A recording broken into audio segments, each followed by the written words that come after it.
What's up, everybody, and welcome to another episode of Hang 10 with Quinn.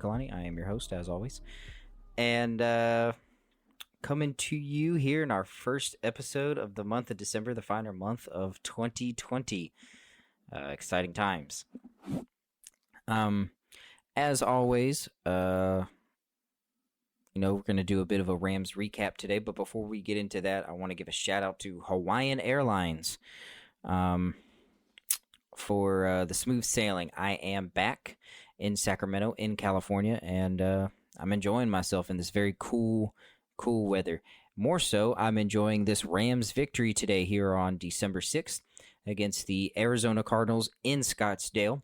Let's go ahead and get to it. Last week, Jared Goff had no way to put it. He had a real disappointing performance, real bad game. He responded. He came back this week after Coach Mive called it out and said he needs to take better care of the football, needs to make better decisions.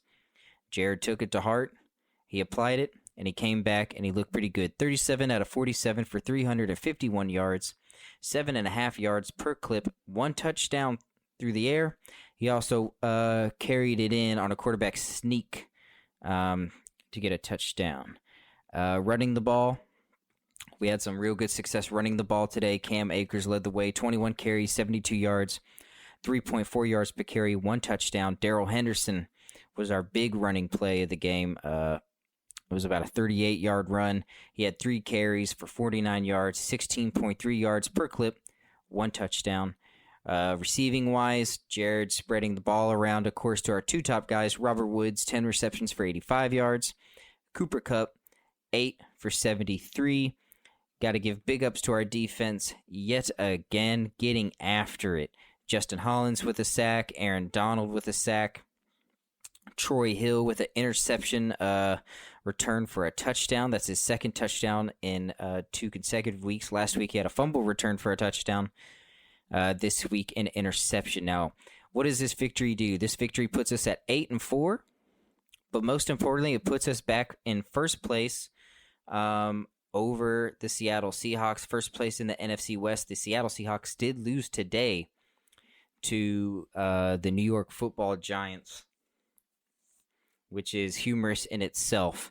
At some point, hopefully soon, people will start to talk about the Seattle Seahawks honestly. Now, you guys know me. You know I'm no fan of Seattle. I'm no fan of the Seahawks. I constantly shit on them. And, I exaggerate for the sake of exaggeration and also just to twist the knife a little bit. But in all honesty, this Seattle Seahawks team is the worst version I've seen in the entirety of the decade. This team, its fulcrum is Russell Wilson. And if you can disrupt that fulcrum, the entire team will collapse. Defense is historically bad for the Seattle Seahawks. Worst of the decade. Their running game, non-existent if it doesn't go through Russell Wilson. Tyler Lockett, serviceable. DK Metcalf has great potential to be a superstar in this league. But against top-tier defensive backs, he does struggle. Now, I didn't watch the New York Giants game versus the Seattle Seahawks, but if I had to guess, that the New York Giants got after Russell Wilson, put hats on him, put pressure on him. Seattle Seahawks offensive line, not good, no bueno. They fall to second place in the NFC West. Me personally, I think they're the worst team. Again, I think they're the worst team in the NFC West. I think they're behind the Arizona Cardinals, who lost today 38-28 to our Los Angeles Rams.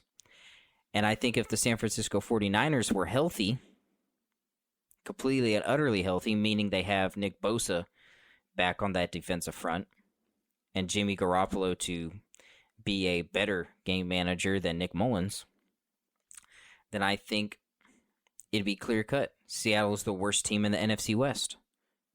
But they do have the best offensive player in the NFC West in Russell Wilson. Without a doubt, Russell Wilson is the best offensive player in the NFC West. That makes up for so many holes, for so many gaps. I'm feeling really good about January.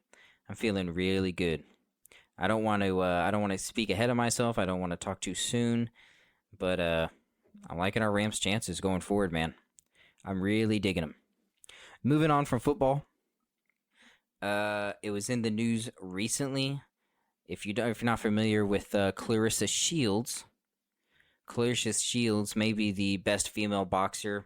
In my opinion, she's the best female boxer in the world right now. 2-time Olympian, multiple belt holder in female boxing. She has committed to a transition into MMA, and as of a post today on her Instagram, she's in Albuquerque, the 505 at Jackson Winklejohn MMA gym. Of course, one of the most renowned gyms in MMA.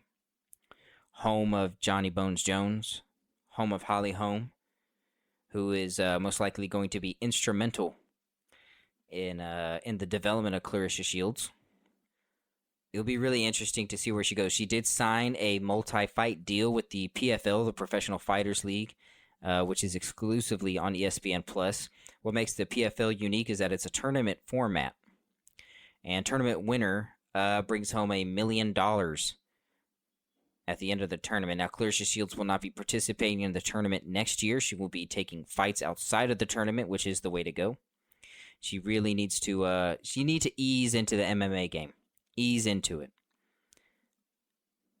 Her striking credentials, her boxing credentials will far exceed anyone she will ever face. But she has a lot of ground to make up in the grappling department, wrestling, jiu-jitsu, sambo, judo. But it is not impossible. She is a young woman. She's about 25, I believe. So there is time. She has an athletic background that is somewhat unrivaled in combat sports and mixed martial arts. Now, we have had Olympians come through in women's MMA, predominantly, most notably Ronda Rousey. Also, Kayla Harrison in the PFL, who recently fought in Avitka. Won't be long before Kayla Harrison makes the jump to the UFC.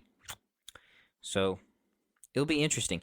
I thought what was really interesting is some of the reasons why Claressa Shields cited that she would be transitioning to MMA. Now, she will maintain a boxing career. That is her plan.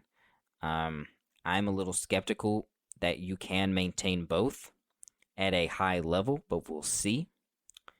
But some of the reasons that she stated was that boxing was was somewhat sexist towards women, that the women don't get paid well.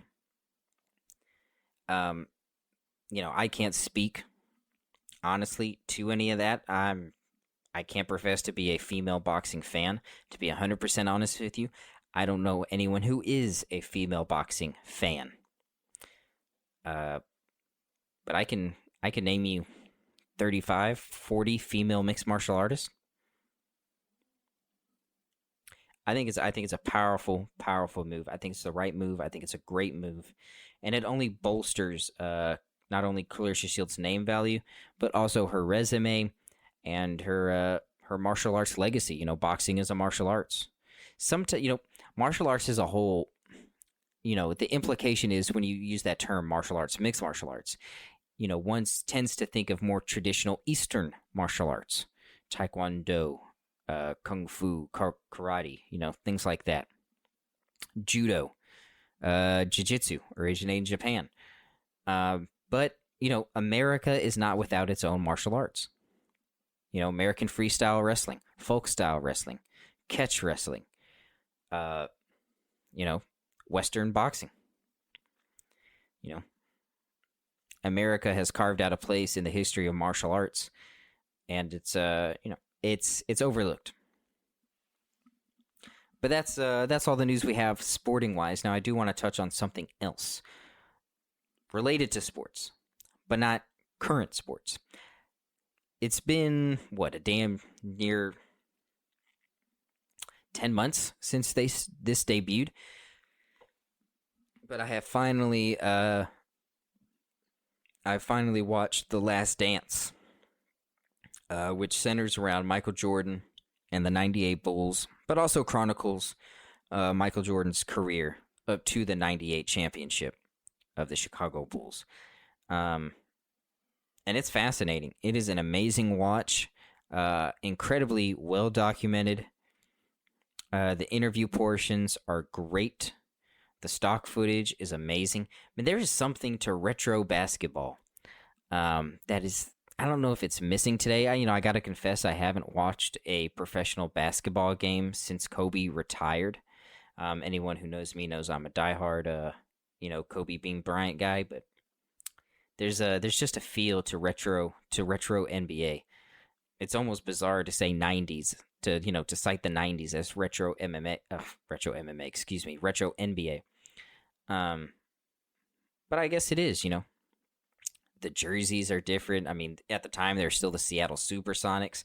Those Utah Jazz jerseys, the white ones with the Rocky Mountains with the blue shade on them that defines the outline of the mountains, the white mountains on the white jersey. Those are some sick jerseys. The Charlotte Hornets with the pinstripes. BJ Armstrong, come on. Dope jerseys. And who could forget the Seattle Supersonics? The red, green, and yellow. Pretty dope. I'm hoping it'd be cool if Seattle could get a professional basketball team to make up for the woes of their lackluster and disappointing NFL franchise. But I digress. If there is one thing, and it's not a complaint, it's more or less a desire. I'm watching The Last Dance, and understandably, it's all centered around Michael Jordan, his competitive attitude, which was borderline tyrannical, to be 100% honest with you, but his competitive nature, his desire to win at all costs, his drive, his motivation. It's all very inspiring stuff, and it's fascinating stuff. I was more interested in learning about the supporting characters. Scottie Pippen, Dennis Rodman, Phil Jackson, Steve Kerr. I had no idea that Steve Kerr's father was, the head of American University in Beirut, and was ultimately, tragically murdered in Beirut. It was fascinating. I wish that the documentary, or perhaps down the line, further expanded. I would like to learn more about the other members of the '98 Bulls. I was I think everyone in the '90s was a Bulls fan.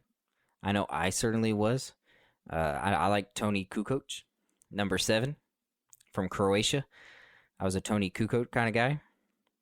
I also like Michael Jordan. Scottie Pippen, of course, was great. And, of course, Phil Jackson. While he didn't, create the triangle offense, he certainly perfected it. Fascinating. It was a really, really interesting documentary series. I want to know more about the people around Michael.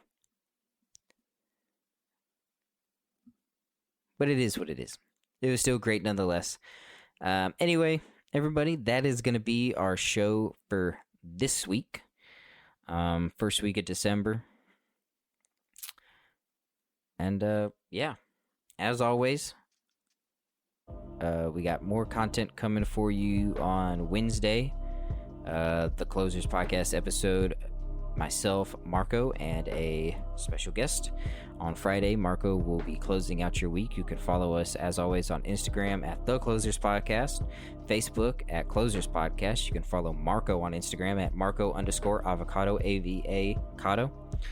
And you can follow myself on Instagram at Quintessential39. Besides that, as always, stay smart, stay safe, and God bless. I shall see you next week. Go Rams.